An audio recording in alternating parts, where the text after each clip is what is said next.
il existe un concept qui explique pourquoi le système s'effondre même quand les gens agissent de manière rationnelle. Et ça s'appelle la tragédie des communs.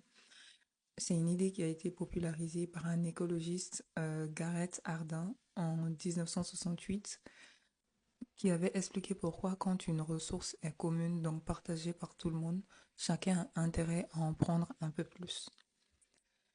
Et par exemple, si on prend l'exemple d'un village où il y a un champ euh, qui appartient à tout le monde, donc à personne finalement, et que en fait chaque fermier envoie ou deux vaches sur l'herbe, et que en fait il y en a un qui se dise, il y en a un ou deux qui se disent, et si envoyais plus, comme ça je gratterais, enfin mes vaches auront plus de place.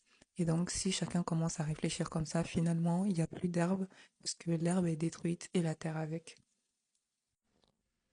Et du coup, chaque idée individuelle est logique, mais finalement destructeur pour tout le monde.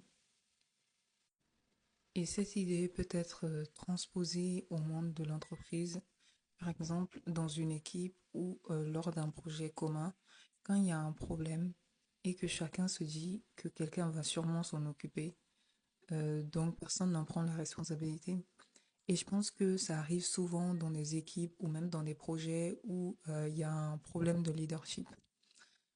Et personne ne s'en occupe finalement, le problème traîne, il grandit, il devient plus critique et donc plus cher pour l'équipe et même pour l'entreprise à résoudre. Et dans les deux cas, par exemple dans le cas du champ, c'était un problème de surconsommation.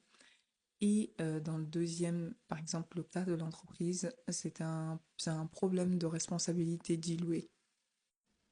Et finalement, la tragédie des communs, c'est pas forcément des gens qui abusent ou qui sont égocentriques, mais c'est surtout que quand une ressource appartient à tout le monde, plus personne ne s'en sent responsable.